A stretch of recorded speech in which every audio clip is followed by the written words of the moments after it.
नमस्कार विद्वान साथियों, लर्न पवनम संस्कृतम चैनल पर आपका स्वागत है। साथियों, हमने आभ्यंतर प्रयत्न तथा बाह्य प्रयत्न के विषय में पढ़ा। आज आभ्यंतर और बाह्य प्रयत्न से संबंधित जो भी प्रश्न हैं उनके विषय में हम डिस्कस करेंगे, जिससे परीक्षा में पूछे जाने वाले हर एक प्रश्न का हम जवाब दे सकें। तो साथियों, पहला प्रश्न है, प्रत्येक व्यंजन के चार बाह्य यत्न होते हैं। पहला प्रश्न क्या? प्रत्येक व्यंजन के चार बाह्य यत्न होते हैं। प्रत्येक व्यंजन के चार बाह्य यत्न होते हैं। मान लीजिए सबसे पहला व्यंजन वर्ण हम क ले लेते हैं, क। तो देखिए यहां पर विवार, श्वास, अघोष, बाह्य प्रयत्न के अंतर्गत देखेंगे विवार, श्वास और अघोष तीन हो गए। इसमें वर्ग का प्रथम अक्षर क्या हो गया? क। तो तीन तो ये हो गए। अब देखिए यहां पर जो अल्प प्राण है इसमें भी वर्ग का पहला वर्ण है क। तो इस प्रकार से क के कितने बाह्य प्रयत्न हो गए? विवार, श्वास और अघोष तीन तो ये हो गया और एक हो गया अल्प प्राण। इस प्रकार से चार हुए।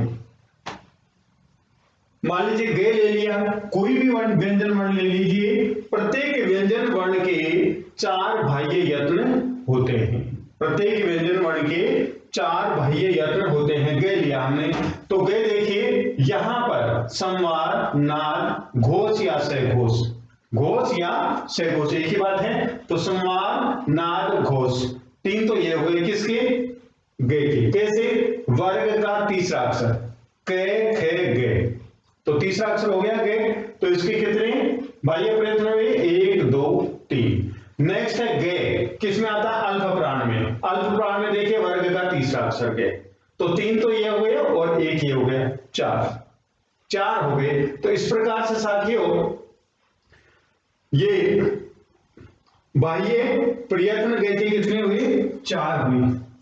गे के बाह्य प्रयत्न कितने हुए साथियों? 4 हुए। इसी प्रकार से मान लीजिए हम लेते हैं शे, ले लिया शे। तो शे यहां पर देखिए विवार, श्वास, अघोष तीन बाह्य प्रयत्न हो गए किसके? शे के कितने बाह्य प्रयत्न हुए? 1 2 3 तीन बाह्य प्रयत्न हुए शे के। और महाप्राण के अंतर्गत शे, देखो महाप्राण के अंतर्गत क्या है? शे। तो 3 और 1 चार बाह्य प्रयत्न हो गए। तो इससे स्पष्ट हो गया इससे कि प्रत्येक व्यंजन के 4 बाह्य प्रयत्न होते हैं। 4 बाह्य प्रयत्न होते हैं और प्रत्येक स्वर के 3 बाह्य यत्न होते हैं। 3 बाह्य प्रयत्न होते हैं प्रत्येक स्वर के। देखिए उदात्त, अनुदात और स्वरित, इनके 3 बाह्य क्या होते हैं? यत्न होते हैं। यत्न को ही प्रयत्न कहते हैं। उदात्त होता है ऋस्व दीर्घ प्लुत 3 प्रकार का, अनुदात ऋस्व दीर्घ प्लुत 3 प्रकार का, स्वरित ऋस्व दीर्घ प्लुत 3 प्रकार। फिर इनके और आगे प्रकार हैं 2-2। तो लेकिन यहां पर हम बात कर रहे हैं कि स्वर के बाह्य यत्न कितने होते हैं? 3।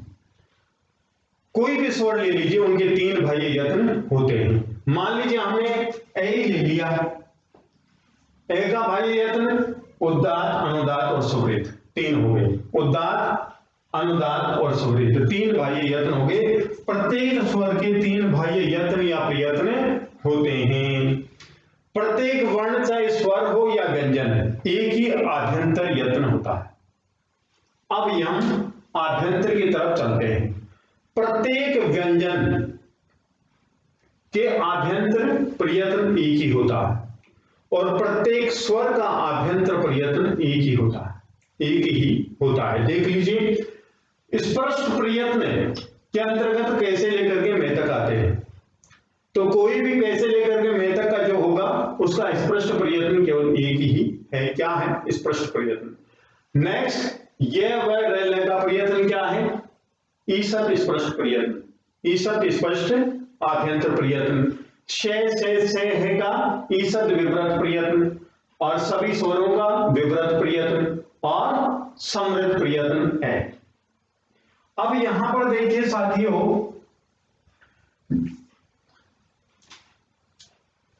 यहां पर मैंने लिख दिया गे, तो पूछ लिया गया कि गे के आभ्यंतर प्रयत्न कितने होते हैं, गे वर्ण के आभ्यंतर प्रयत्न कितने होते हैं, तो हमारा उत्तर होगा केवल एक, केवल एक। और पूछ लिया जाए कि घे वर्ण के बाह्य प्रयत्न कितने होते हैं, तो हम लिखेंगे 4। घे वर्ण के बाह्य प्रयत्न कितने होते हैं, 4। घे देखिए कहां है, संवार नाद घोष या सघोष घे वर्ण, कौन सा अक्षर हो गया, चौथा अक्षर, के खे गे घे, तो 3 तो ये हो गए, और घे किस में आ गया, महाप्राण में, चौथा अक्षर, तो कितने हो गए, 4। तो प्रत्येक व्यंजन के 4 बाह्य प्रयत्न होते हैं और प्रत्येक स्वर के 3 बाह्य प्रयत्न होते हैं, और प्रत्येक वर्ण का एक आभ्यंतर प्रयत्न होता है, प्रत्येक वर्ण का एक आभ्यंतर प्रयत्न होता है, प्रत्येक स्वर का एक आभ्यंतर व 3 बाह्य, कुल मिलाकर के कितने यत्न हुए, 4। अब आगे देखेंगे।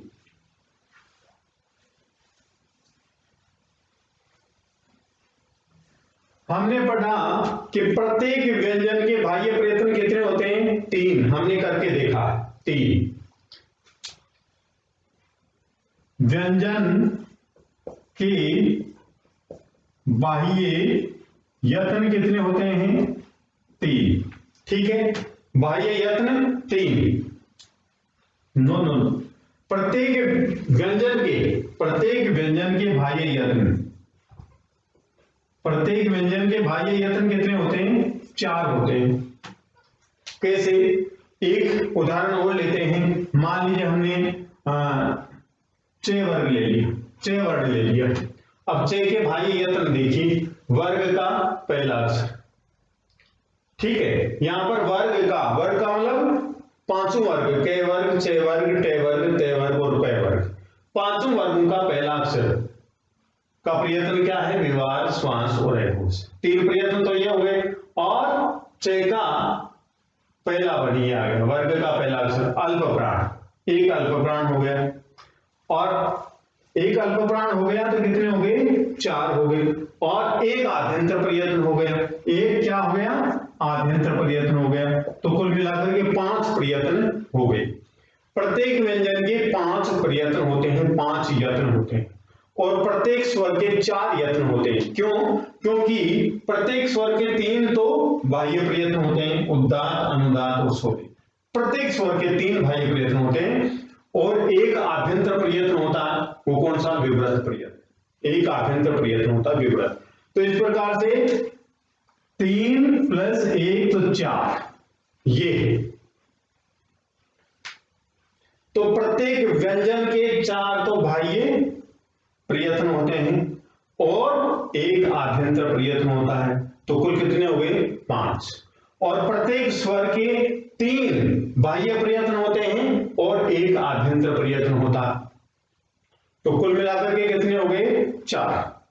तो ये हमें निश्चित रूप से अच्छी तरह से याद कर लेना है, बहुत ही सरल है, इस प्रकार से आप लिखेंगे और आराम से किसी भी व्यंजन वर्ण का या स्वर का आभ्यंतर या बाह्य प्रयत्न का पता कर सकते हैं। जैसे साथियों आगे मैं लिखता हूं यहां पर दे वर्ण किसका है, तय वर्ग का है, तय वर्ग का कौन सा, दे अक्षर, दे के कितने प्रयत्न हुए, तो प्रत्येक व्यंजन के 4 बाह्य प्रयत्न होते हैं। दे देखो कहां है, दे तय वर्ग का तीसरा अक्षर है, यहां पर देखिए पहला अक्षर दूसरा अक्षर नहीं, संवार नाद घोष या सघोष वर्ग का तीसरा अक्षर ये आ गया, तो इसके कितने प्रयत्न हो गए, संवार नाद घोष या सघोष, तो लिखें तो क्या लिखेंगे, संवार नाद घोष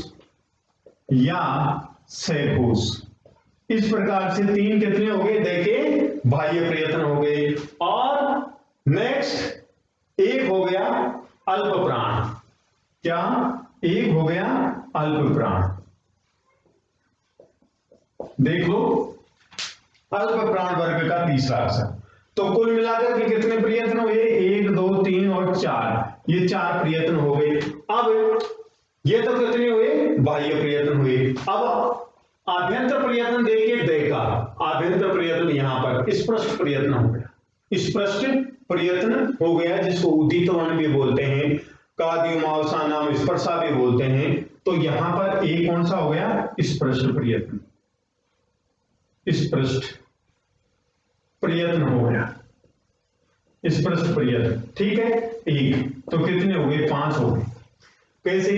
1 2 3 4 और 5, 5 प्रयत्न हो गए। तो प्रत्येक व्यंजन के 4 बाह्य प्रयत्न और 1 आभ्यंतर प्रयत्न होता है। इस प्रकार से 5 होते हैं। और प्रत्येक स्वर के 3 बाह्य प्रयत्न होते हैं, उदात्त, अनुदात्त और स्वरित, और 1 होता है आभ्यंतर प्रयत्न, 1 होता है आभ्यंतर प्रयत्न, 3 और 1 4।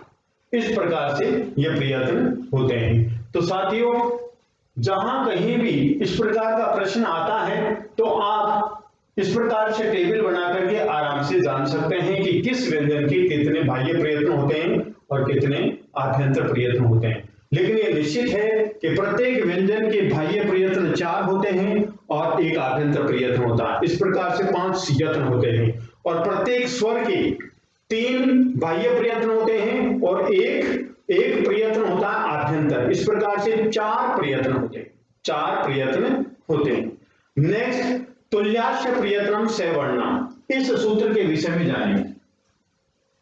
इससे संबंधित भी प्रश्न पूछ लिया जाता है, इसको हम समझ लें। यहां पर बना देता हूं साथियों, तुल्याश्य प्रयत्नम सवर्णम, तुल्यास्य प्रयत्नम सवर्णम, यह है सवर्ण संज्ञा विधायक सूत्र। कौन सा है? सवर्ण संज्ञा विधायक सूत्र, विधायक सूत्र। कौन सा है ये? सवर्ण संज्ञा विधायक सूत्र कौन सा है? तुल्यास्य प्रयत्नम सवर्णम। इसका हम नाम ले लेंगे या इसका जवाब दे देंगे कि सवर्ण संज्ञा विधायक सूत्र कौन सा है? तुल्यास्य प्रयत्नम सवर्ण। ठीक है, अब इसको थोड़ा रफ कर देता हूं मैं। अब आगे देखेंगे हम। यहां पर तुल्य का मतलब होता है साथियों, इसको अलग अलग करते हैं, तुल्य, ठीक, फिर आस्य, फिर प्रयत्नम सवर्ण। ये देखना, तुल्य का मतलब समान, आस्य का मतलब उच्चारण स्थान, उच्चारण स्थान, और प्रयत्न का मतलब आभ्यंतर प्रयत्न, आभ्यंतर प्रयत्न। क्या बताया रहा सूत्र? उच्चारण स्थान तथा आभ्यंतर प्रयत्न समान होते हैं, उसकी सवर्ण संज्ञा होती है, उसकी सवर्ण संज्ञा होती है। जिस वर्ण के उच्चारण स्थान तथा आभ्यंतर प्रयत्न समान होता है, उसकी सवर्ण संज्ञा होती है, सवर्ण संज्ञा होती है उसकी। जैसे उदाहरण के लिए, यहां तक के बात हम समझ गए, एक बार फिर देख लीजिए। तुल्य समान, आस्य का मतलब उच्चारण स्थान और प्रयत्न का मतलब आभ्यंतर प्रयत्न, बाह्य प्रयत्न नहीं, आभ्यंतर प्रयत्न। जिस वर्ण के उच्चारण स्थान तथा आभ्यंतर प्रयत्न समान होते हैं, उनकी सवर्ण संज्ञा होती है, उनकी सवर्ण संज्ञा होती है। अब आगे देखिए साथियों, जैसे यहां पर मैंने लिखा ई, ई का उच्चारण स्थान क्या है? तालु। क्या है? तालु है, दोनों का उच्चारण स्थान दोनों का क्या है? तालु है। और आभ्यंतर प्रयत्न विव्रत प्रयत्न, सभी स्वर। तो क्या हो गया इसका? विव्रत, विव्रत।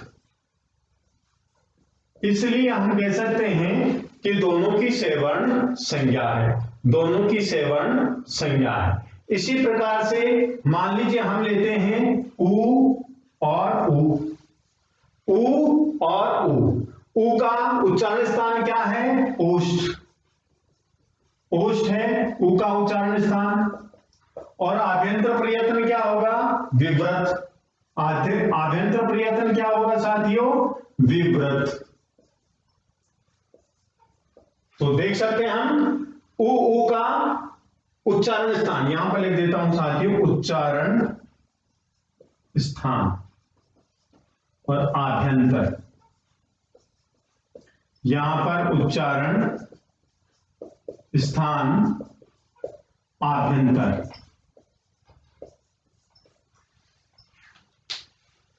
ई का उच्चारण स्थान तालु, आभ्यंतर प्रयत्न विव्रत। दीर्घ ई का उच्चारण स्थान तालु, आभ्यंतर प्रयत्न विव्रत। तो दोनों समान है इसलिए इनकी सेवर्ण संज्ञा हो जाएगी। उ इसके भी उच्चारण स्थान और आभ्यंतर प्रयत्न समान है, इनकी भी सेवर्ण संज्ञा हो जाएगी। ठीक है, अब आगे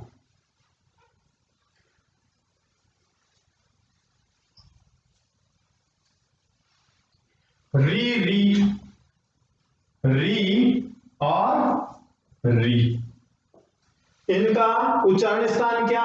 मूर्धा। उच्चारण स्थान क्या है साथियों? मूर्धा उच्चारण स्थान।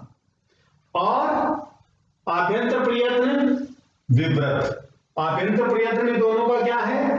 विव्रत है, विव्रत। तो इनकी भी सेवर्ण संज्ञा हो गई। री, री का उच्चारण स्थान मूर्धा, ऋतु रसाणाम मूर्धा, उच्चारण स्थान मूर्धा और आभ्यंतर प्रयत्न क्या है? विव्रत, इसलिए इसकी भी सेवर्ण संज्ञा होती है, इनकी भी सेवर्ण संज्ञा होती है। लेकिन स्वर तथा व्यंजनों में आपस में सेवर्ण संज्ञा नहीं होती, चाहे दोनों प्रयत्न समान हो, चाहे दोनों प्रयत्न समान हो। लेकिन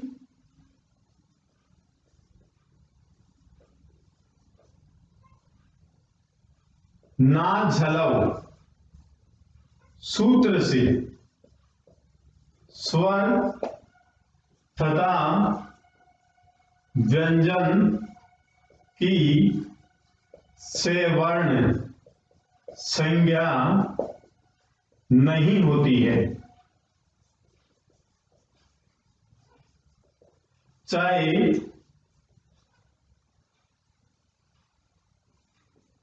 दोनों के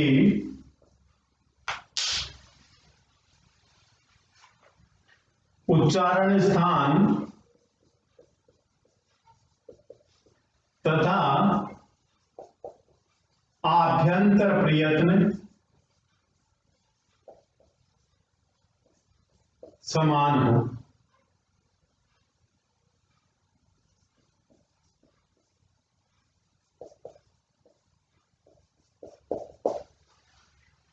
स्वर तथा व्यंजन की सेवर्ण संज्ञा नहीं होती, चाहे आभ्यंतर प्रयत्न तथा उच्चारण स्थान समान हो, चाहे आभ्यंतर प्रयत्न तथा उच्चारण स्थान समान हो। ना झलव सूत्र से, ना झलव, तो विच्छेद करेंगे, नए अच धन झल, अच और झल में सेवर्ण संज्ञा नहीं होती है, चाहे दोनों के उच्चारण स्थान तथा आभ्यंतर प्रयत्न समान हो। तो हमें सामान्य रूप से याद रखना है कि स्वर तथा व्यंजन में सेवर्ण संज्ञा नहीं होती है, स्वर तथा व्यंजन में सेवर्ण संज्ञा नहीं होती है। नेक्स्ट, ए, ऐ तथा ओ, औ में भी आपस में सेवर्ण संज्ञा नहीं होती, अन्यथा माहेश्वर सूत्रों में आई और औ चे का, आई और औ चे सूत्र का ग्रहण व्यर्थ हो जाता। देखिए नेक्स्ट,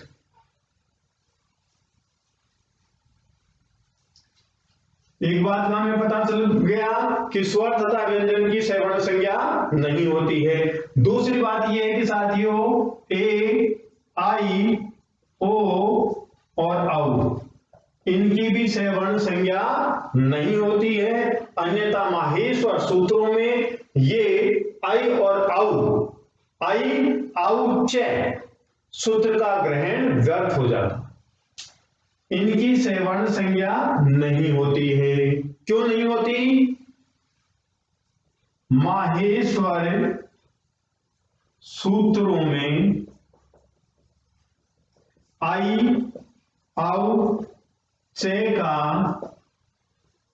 ग्रहण व्यर्थ हो जाता,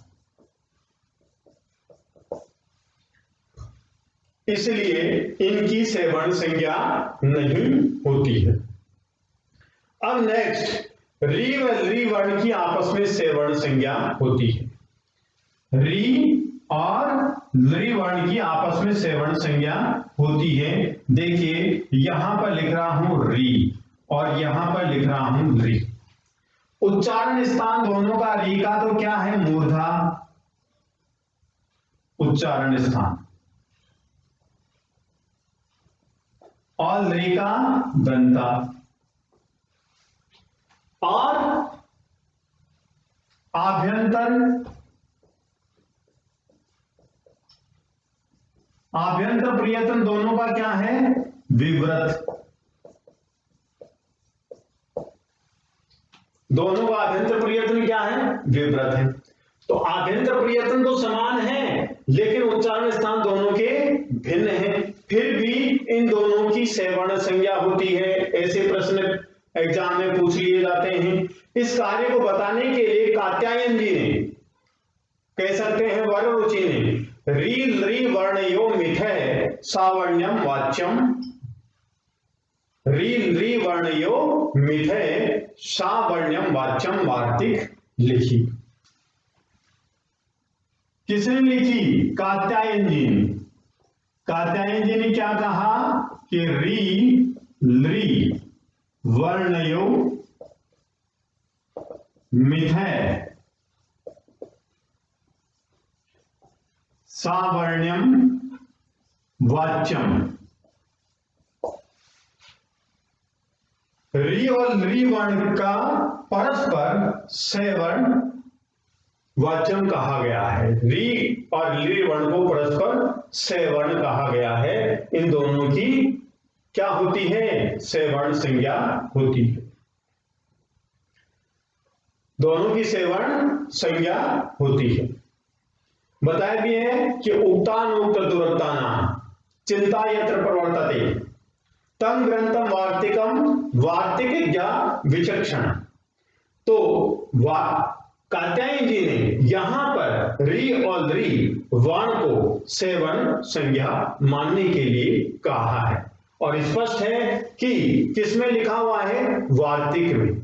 जो कात्यायन जी के द्वारा लिखा गया है उस वार्तिक में बताया गया है कि री और ली वर्ण की सवर्ण संज्ञा होती है। नेक्स्ट देखिए,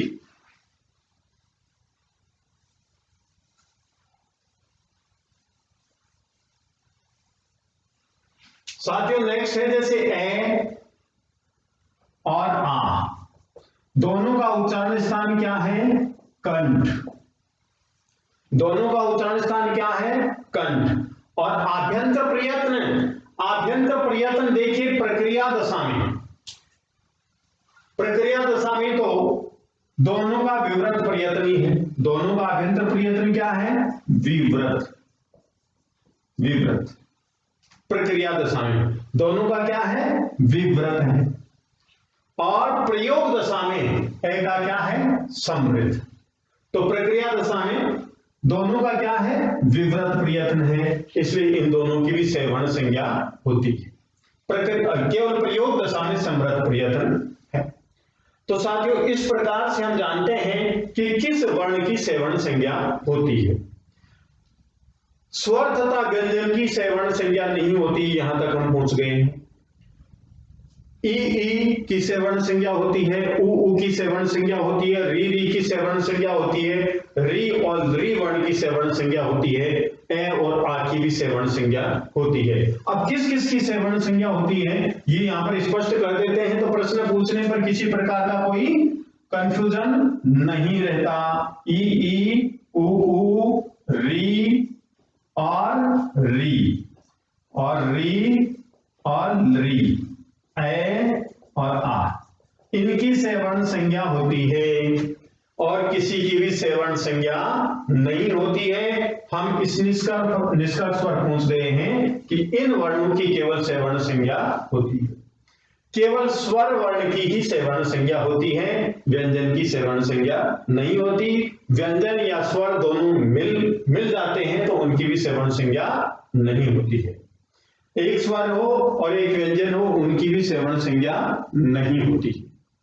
ठीक है, यहां तक हम पहुंच गए हैं। तो साथियों एक बार फिर स्पष्ट प्रयत्न कैसे लेकर के मैं तक, जिसको कार्यों मावसानाम स्पर्शा बोलते हैं, उदित वर्णा भी बोलते हैं और स्पर्श व्यंजन भी बोलते हैं। ईसत स्पर्श प्रयत्न के अंतर्गत यह व र शामिल होते हैं, जिसको यण वर्ण भी बोलते हैं।